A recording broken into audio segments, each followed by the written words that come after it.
So, welcome back, everybody, to our second part, or to the afternoon part of our conference.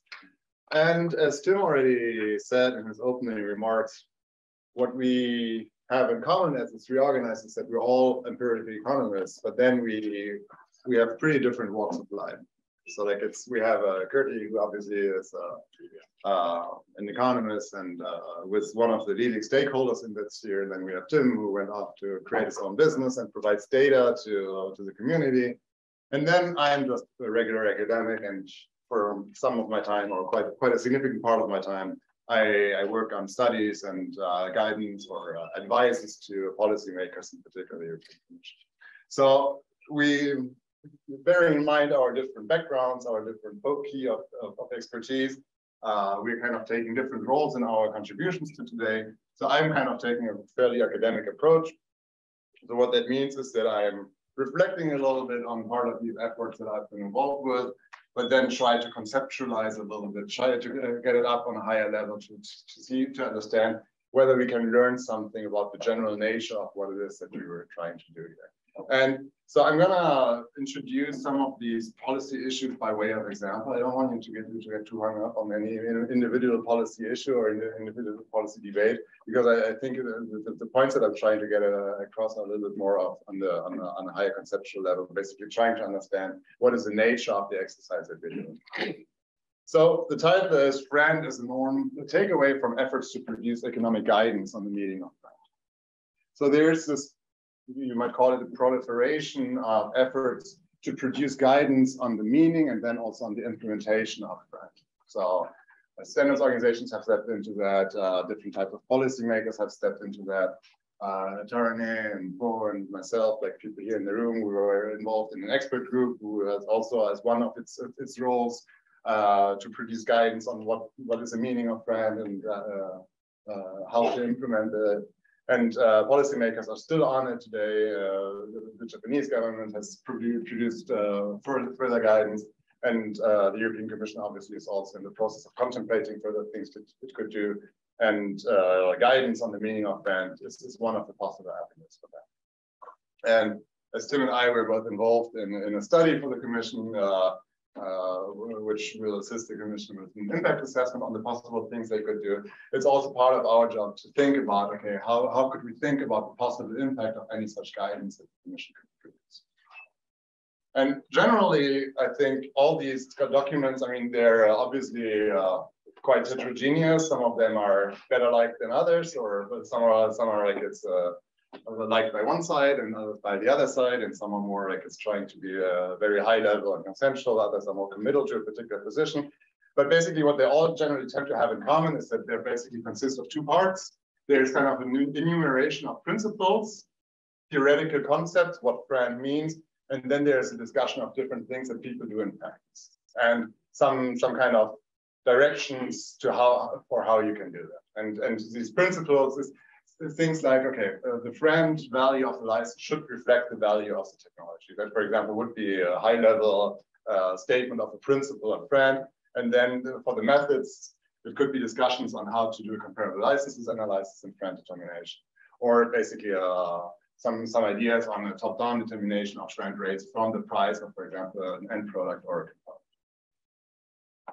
component. And in addition to these efforts to produce guidance on the meaning and implementation of FRAND, there are significant efforts to increase transparency in the meaning of produce data that people can use, in particular use for that very particular purpose to determine a FRAND rate. So for example, companies such as Tim's are producing large-scale databases of all potential SEPs, and then there are numerous approaches out there in the industry, but also contemplated by policymakers for how to determine or approximate essentiality rates in these portfolios of potential SEPs. And generally, in addition to that, there are just policy efforts or contemplated policy efforts to just generally produce greater availability of all types of necessary information, for example, information on comparable licenses and rates. And so it's kind of tempting to draw the conclusion that given that we have all this body of guidance that is accumulating, all these things that we could use, that we should finally get somewhere, right? That we should kind of, that the end is nigh, the times of the big disagreements are over, and we must be somehow converging. So if we can still agree that, okay, FRAND at its very nature will still be a range, then maybe the range at least is shrinking. And maybe if it's not shrinking, then maybe it's at least easier to spot and identify the outliers and say, you're just wrong, everybody else thinks you're great. So I am afraid, and this is kind of the basic argument that I'm trying to promote here, is that I'm afraid that this conclusion is fundamentally wrong. It is kind of fundamentally misstates what the nature of this guidance is and how this guidance is used and used. So there's some indication indeed that front rates might be converging, that positions of parties are tending to converge, tending to get closer to each other than there might have been maybe in FRAND debates 10 years ago, at least within industries with settled SEP licensing practices. But I don't think that this is because we have finally figured out what FRAND means or because we have enough guidance on our hands to figure out how to actually do that.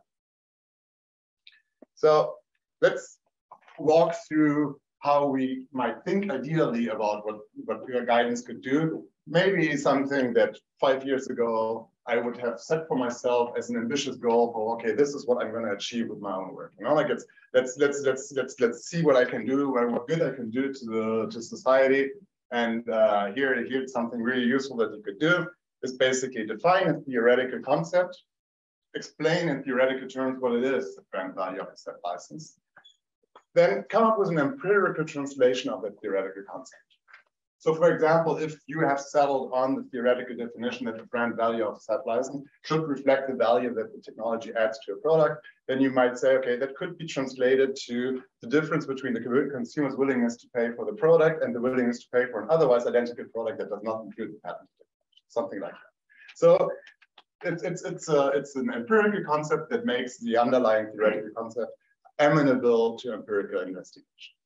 And then obviously, you still need that to take that empirical concept to data using something like an empirical model, and where you need to worry about things such as measurement, confounding factors, endogeneity bias, and so on and so on. So like the idea is that we have guidance to reduce ambiguity in theoretical concepts, basically nail down on one single concept, and then either settle on a single empirical translation or come up with convergence, if not necessarily perfect identity between these outcomes of different empirical translations, then at least we shouldn't get all too crazy outcomes taking one empirical translation as compared to taking a completely another one. If we think that both are valid, then we should kind of see that these come up somewhere at similar places. And then obviously we're kind of hoping to learn a little bit about how to do this more kind of manual part of empirical economic work so that we avoid making these typical mistakes that people could do by doing empirical analysis. Well, what I think we're actually doing, what actually the guidance is doing is that we are debating and sometimes we are agreeing on rules. And these rules basically take the form of, you can't do this, you must do this when you're doing the exercise of trying to justify that a particular FRAND or that a particular licensing rate is FRAND. And depending on the implementation of the rules and depending on the rule itself, of course, these methodological steps that you're still allowed to do, that you're required to do, could become trivial or unenforceable. So I give you an example. So there is this valid, I think, but probably empirically empty principle that comparable licenses that you use for FRAND determination should themselves be FRAND. So why do I say that's empirically empty? I mean, if I knew that if I had the ability to tell that the comparable license is FRAND, I probably have the ability to tell that the license itself is FRAND. So like so we're kind of kicking the can one further down the road, but we're not really helping. Okay. So, but we can translate that into something that might make it amenable to empirical investigation. And there's this proposition that we could translate it into something that, okay, maybe a comparable license resulting from a threat of exclusion is not FRAND. So that's why I say don't get hung up on any of the individual examples. I know that there are plenty of people in the room who hate that particular empirical translation, but it's just for the purpose of demonstration of exposition. So this particular rule could then be interpreted in a variety of different ways.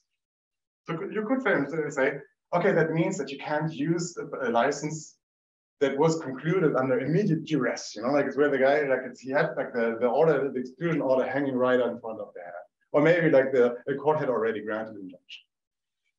Okay, so basically, for example, maybe you can no longer use a Daimler Avanti license because at least one of the Avanti licenses had an injunction issued against Daimler. And then you could say, okay, how do I know whether that's really FRAND? After all, they only agreed to that because they had like this threat of injunction. Okay, we might hate that outcome. We might think it's completely wrong. But I think we can all kind of agree it's not really a game changer to exclude that one particular license, because after all, there are not that many licenses out there that are in that particular situation. So you can't take this Daimler license, the GM license that is fine, you know, like, or whatever other license. And I think that this is kind of a puzzling outcome, because like if we think that people are capable of backward induction, I mean, like if they can basically do the math and come up with a pretty reasonable assumption that if they don't take the license, then, you know, the next step is that somebody sues them. And if the other guy who got sued got an injunction for refusing that license, then there's the chances that they would face an injunction by going all the way down are pretty high. So it's, even though they didn't have that order right over their head, it's probably still reasonable to say that the risk of injunction was pretty much on their mind when they agreed to that license. So, but then you could say, okay, but that means, okay, you should exclude all licenses that were somehow concluded in the shadow of litigation. All that is bad. All that is tainted. But then obviously, it's no longer meaningless. But then it probably is so restrictive that it would become very hard and difficult to think of a single license where you can't make that argument. And then if you can't make that argument, if you can say, okay, this guy really, there was absolutely no prospect that he could ever face an injunction, then you should be worried about that license for other reasons. I mean, then like it's what did the SEP holder have in its pockets? You know, like it's how could you think that this license could still possibly reflect the value of the technology if one party had absolutely no means in their pocket, had absolutely no ways of defending their position? Like all the bargaining chips were on one side of the debate. And so basically you would, in order to come up with something reasonable, you would come up with something like, okay, you can take a license that is negotiated in the shadow of litigation if the shadow of litigation is such that if it was an unreasonably unwilling licensee, he could face an injunction, but if he's willing to take a FRAND license, he would not face an injunction. But then we are back in this where you kind of need to know what FRAND is to determine whether he was willing, and only under that circumstances that you already know what FRAND is, you can actually determine whether you can use that as comparable. So we are back in this infinity loop. And so basically, because many of these rules that we have in our pieces of guidance, they all have these kind of same properties, where we have either they are almost trivial, they don't really remove anything from meaningful from what you can do, or they ask you to do the impossible, or they send you down these infinity loops. It really matters how you apply these rules. At what stage, who has to prove something, who has to show something, and what do you ask this guy to show? I think it's easier to expose or to make the argument in the European context, especially in Germany.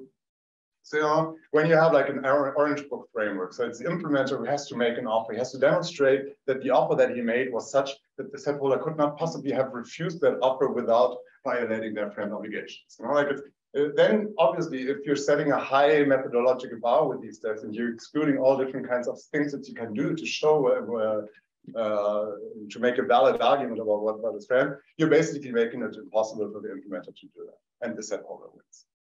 And then I could see it comes square wave ZTE, and at least in the interpretation of some courts, you're basically inverting the thing, and you say like it's the SEP holder in its first step after notice of infringement and statement of willingness to license has to make a FRAND offer, and some courts take that to mean okay, they have to show that their offer is FRAND, and they actually have to justify that it's FRAND, and this justification needs to provide conclusive proof on the evidence that this was a FRAND offer. And then obviously, if you're sending them down infinity loops or where you're asking for the impossible, then the implementer just will. But then comes the German Federal Court of Justice, and they're inversing the thing again and basically saying, okay, but like it's maybe the other guy in its expression of willingness to license was not really expressing a willingness to license on whatever terms are indeed FRAND, and they have to kind of show that willingness to license on whatever terms are indeed FRAND. And they have to kind of demonstrate that by showing that, okay, this is the FRAND offer that I would have taken. And so basically now it's up to them again to show what is FRAND. And so there's all these different kinds of procedural games where you're placing the burden of showing something, proving something on one side or the other. And arguably, this is ultimately what gets these cases decided. And you could say, okay, this is just because the Germans are crazy, or because that's the vicissitude of this particular system. But I think that in a system of court-determined rates, you kind of run into the same kind of problems. So one example that we have, for example, in the US concept, where you have this issue of royalty stacking. So yeah, there's this one idea that, okay, a FRAND license should protect you against royalty stacking. Like it's royalty stacking could make a FRAND license not FRAND. Okay, if the burden is on the SEP holder to show that he has made an offer that is not immune to royalty stacking, that is almost impossible, because as an economist, I can tell you that royalty stacking is kind of a comparison between hypothetical and counterfactual outcomes. I'm not even sure we have a fully defined meaning of royalty stacking. So showing that it is immune to this underdefined theoretical thing that we don't know how to measure could easily become very difficult. But then, like, it's thankfully for the patent holders, the Court of Appeals of the Federal Circuit has inverted the thing and said it's actually, in order to claim royalty stacking, you have to prove that there is royalty stacking. And given that this thing is actually underdefined and we don't really know how to translate it into empirical evidence, we're kind of good and we can forget about that for a while.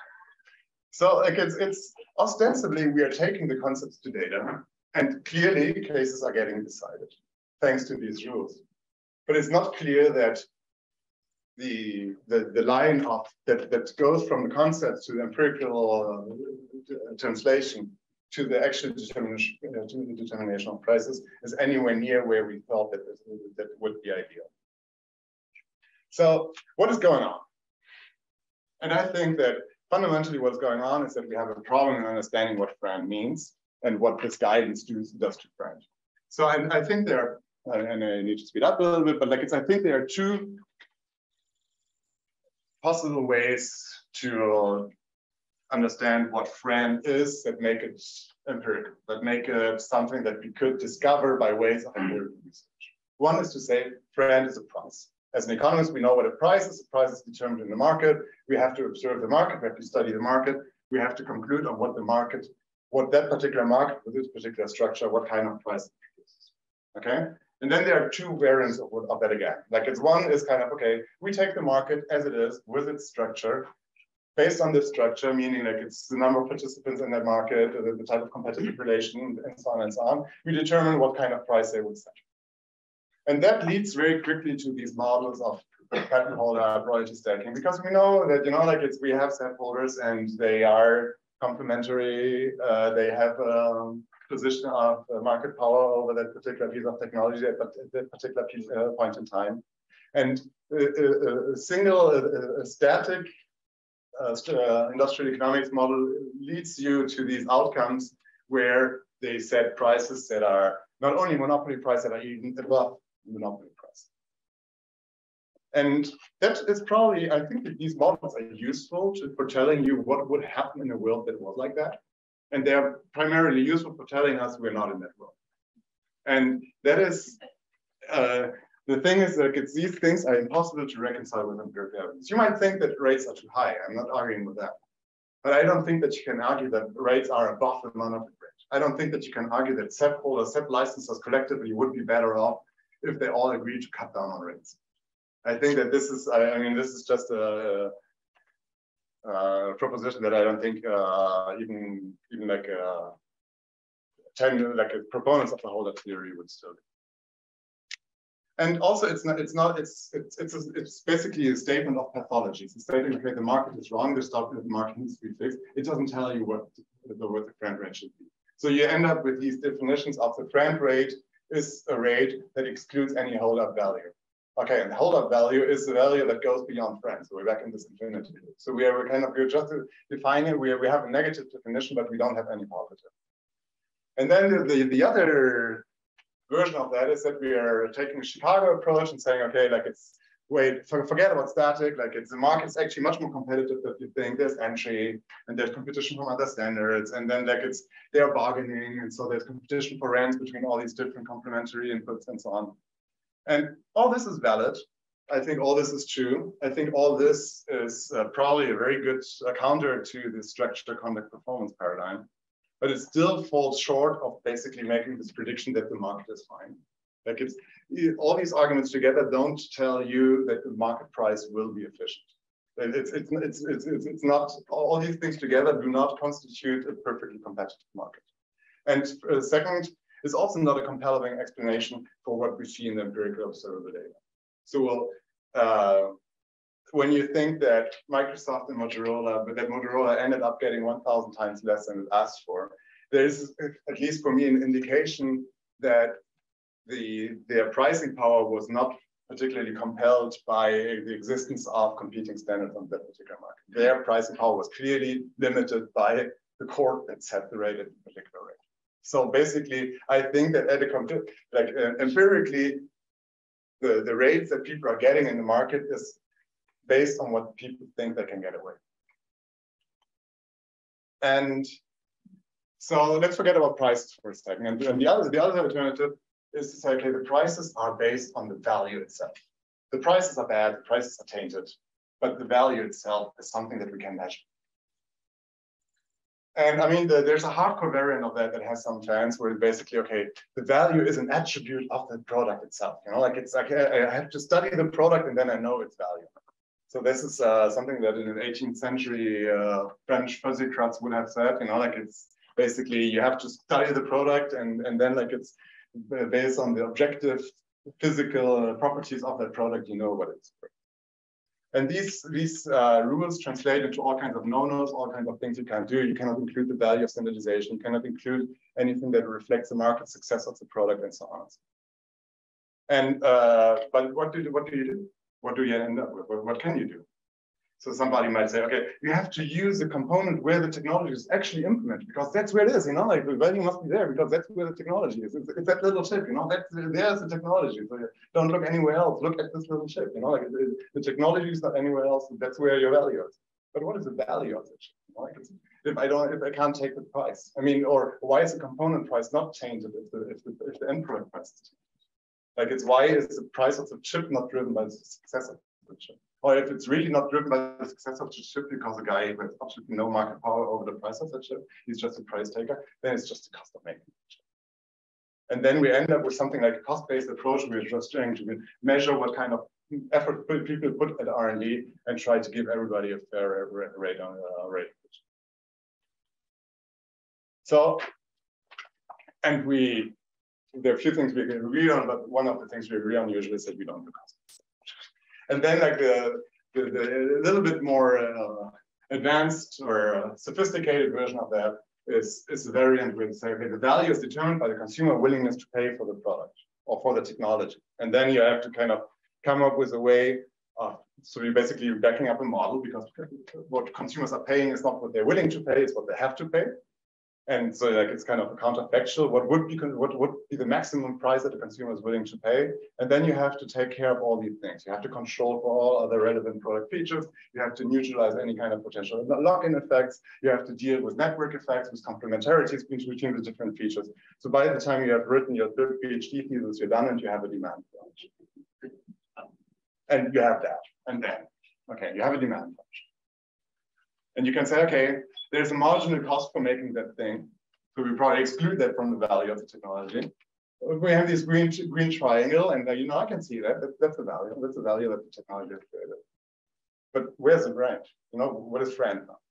Let's say, okay, we have the implementer who sells at price P and he makes profit A. And we can say, and the implementer says, okay, but the only reason why I'm able to sell at a higher price than my cost is because I have market power. That's not because of the technology. It has nothing to do with the technology. He's right. The difference between the price at which he's selling and the cost has nothing to do with the technology. That's, you know, it's not the 4G, it's not the 5G, it's because of the rounded edges of the phone. You know, like that's why people pay more for that, and that's why he has market power. That's why he can go beyond the price of making the phone. But then the supplier says, yeah, but you're crazy, you know, like, like it's what you're doing is bad. You should not have sold it at that price. You should have incorporated the value of the technology. You could have put it on top of your price, passed it on to the consumer, and then paid me for that. And then you can say, okay, let's add the value of the technology. But then, you know, like you could add whatever royalty rate. Our within that triangle to pay the SEP holder for that. And that model doesn't really tell you what R is. The model might tell you what a profit maximizing SEP holder would have done, but is that the FRAND value? So, and what I think is, and it's getting closer to conclude, what I think we have to come up with is something that's following along these lines. FRAND is a norm. FRAND is simply defined by what is considered acceptable within a particular social group, within a particular social context at a particular point in time. And that is supported by the laws, but it's also supported by private ordering mechanisms. First-party private ordering mechanisms, basically the internalized benefits of sticking to something that is considered acceptable. Second-party private ordering, you don't want to be ostracized. You don't want to be seen as a bad guy. You want to build long-term relationships. And then third-party private ordering, which is basically all these private market institutions that punish you for being bad guys or reward you for being good guys. And this is something that Bo and I are working on to expand into. And we can see that there are these different mechanisms supporting convergence of rates. Basically, it's a norm. So there's a focal point, there's convention, that's a point where people can agree on. And if that's the norm, then I'm doing the norm because it's costly to deviate from the norm. But at least I'm not getting as much out of being on one side of the norm than the other guy is losing by being on that side of the norm. But economically, norms and conventions are tricky because it's multiple equilibria. Everything could be the norm, more or less. And I think that there's something to that. I mean, we used to have this 25% rule of thumb, and people thought, okay, 25% is usually what it is. And then people would make these statements, oh, a reasonable aggregate royalty chain would be somewhere in the high single-digit percentages. And now we're talking about $15, how that is successful for the price of the car. Clearly we have shifting norms. Clearly we have things, and everything of these, there's just no scientific way of saying which of these things is right or which is wrong. And that doesn't mean that multiple equilibria doesn't mean that everything goes. It doesn't mean that we don't know anything. Multiple equilibria means that, okay, there are things that are, but even in multiple equilibria, there's conduct, there are things that are common, that could be common without being considered reasonable. Not everything that is common is considered reasonable. But then what is reasonable is still defined in a social group, in a social context based on an idea space where basically we are sharing an idea space, we are sharing a space of value judgments about the world. And it's all these statements about, do we want to live in a world in which X? Do we want to live in a world in which the royalty is 10? I don't know. But that obviously, that doesn't make sense, but then you can fully flesh it out into statements that begin to make sense. I mean, basically saying, okay, if the aggregate royalty term for the connectivity in a car is 5, knowing that, okay, grand max, there's 100 million connected vehicles that could ever be sold per year. That means that the total amount of money that is going to be available is about 500 million. What do we get for these 500 million? So it's maybe we can converge on, do we want to live in a world in which we only have 500 million to do all these different things that we want to do? Or you could say, if the value is 500, then maybe, okay, we probably are beginning to lose consumers right now. Right? And we're probably doing more R&D than we need to, because we're encouraging people to raise. So we have, we can begin to have an idea space where you can say, okay, probably 5 isn't it? Probably 500 isn't it?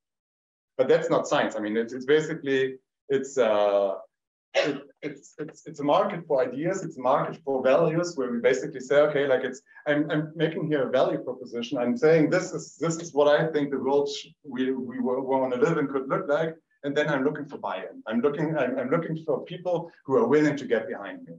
And then I think that the market solves when we have a proposition that a sufficient number of people comes with it. And there that's where I see a good role for an economist, among all these other roles, of course, but it's one of the good roles for an economist is to basically say, okay, let's flesh out what that means, that world in which royalty is 5. What that means, that world in which royalty is 50, or the royalty is 500. What would be these counterfactual worlds? What would be all these different variables, and how would they be impacted? And then we can say, okay, maybe that means that these pure research institutions are out. Okay, Some people might not care, some people might care, but and then I can't tell that the people who don't care, they're wrong. But at least I have done my job in showing what the consequences of that would be. And so that I think is a way of implementing that. And I think that with that, my time is more than done. And I thank you very much.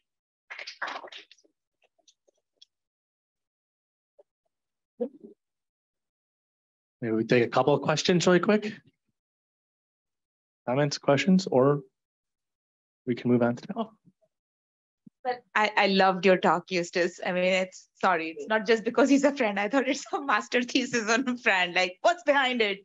Can I ask you a quick question? If you can go back to that graph with those multiple, the next, yes, this one. This one. Next one, this one. So, okay, so two things that you're clarifying here. Number one, when we talk about what is FRAND, and yes, there is no truth to be found here. No magic calculation that can give you something. It's a societal norm, but why should it be that way? So first thing you're clarifying here is this is basically rent distribution. It's literally rent distribution of profit surplus, producer surplus between producers of technology plus product. So there is a winner-loser dynamic here, and there is a fight of the business models. Policymakers need to stay above it, and they need to make a value-based decision for what makes sense for society. And there you can argue about societal ideals, but not economics of this. But why shouldn't the economics of this be at P star? Why shouldn't, I mean, like rationally, economic rationale says that should be the price in a properly functioning market? Well, I think that takes us back to the basic patent situation where, you know, like it's you have like this temporary monopoly, and for that temporary monopoly, you get the monopoly rent. But I don't think that there's any explicit proposition of optimality built into the patent system. You know, like we have 20 years of patent protection, and we kind of think that 20 years of rent is enough to kind of give you good incentives to do R&D. Like it's not a mathematical calculation that it's exactly 20 years that you need to offset these spillover effects. So I think that it's not just distribution between different types of firms. Like the biggest loser here is consumers. You know, consumer surplus is like that's the C star. Like this is a huge part of consumer surplus that we just eliminated by raising the price, because there are consumers dropping out, and then there are people who used to get these same products for a much cheaper price. So there is clearly a policy cost to bring the price up to the monopoly price. And it could be that the monopoly price is necessary to sustain innovation in the long run, but I don't see an explicit reason why it necessarily has to be. I don't think that there is in the patent system either. I just think that in the patent system, we have this kind of, based on whatever it is, come up with a social compromise that you get 20 years of monopoly, and hopefully that's enough. But we don't know that 20 years is the exact right answer either. And so like it could very well be that, you know, like it's just a tiny little bit would be enough. And then like if that's already enough, then we're doing harm by going any further up. Hey, Justus, very good. I like the idea of FRAND as norms, as you know. This is essentially going to put these graphs that make economists excited up on the board. How useful is it, even though I know this isn't your main point, but I don't necessarily see so much, because this is a static view. How much is it useful to show over time how the innovation pushes the demand curve out and creates a much bigger pie for everyone? Would that help people to understand this situation instead of fighting over the static surplus? Yeah, I mean, the thing is, once you're in the realm of norms instead of truths to be found, like you're very quickly in the realm of rhetorics, which I don't mean in a pejorative way. I really think that rhetorics is a science to be cherished. But like so basically it's about reference points. It's about, you know, like it's what do you compare it to?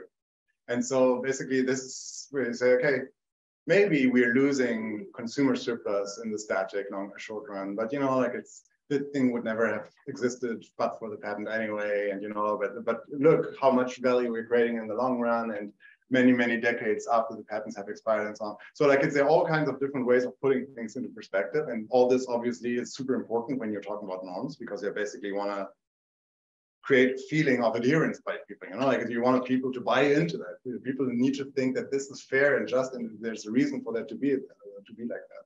But I mean, none of that is amenable to logical demonstration. I mean, like it's something, if it convinces, and it convinces, and people are fine with it, okay, then you have a successful argument. But like I mean, that's a matter of taste. What are the arguments that convince you?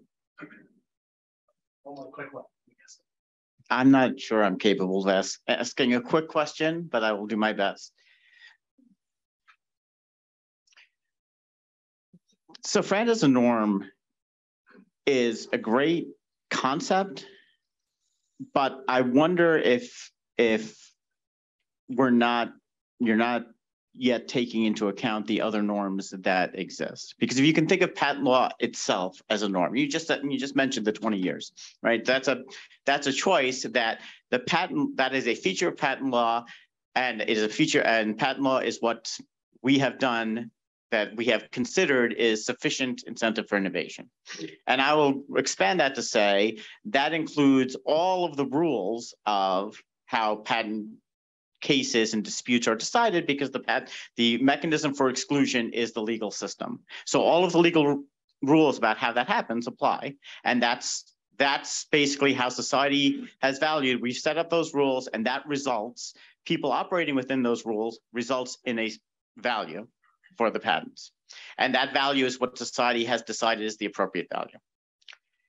So why isn't the question then comparing whatever additional rules are overlaid by FRAND, or whatever additional opportunities for gamesmanship are gained by having a patent be standard essential, as compared to the base rules of patent law, and you look at that and say, well, is it more likely that royalties for SEPs are less than they would be absent those FRAND rules, or is it likely that they are more? And can't we evaluate the rules of FRAND, or the legal rules of FRAND, on that basis and seek to equalize it as much as possible? I mean, I like that. I like the idea of saying, okay, what we're trying to do is just neutralize whatever the standard essentiality has done by creating some kind of rule to get you even, you know, like with the outcome that we have applied, if but for this type of essentiality.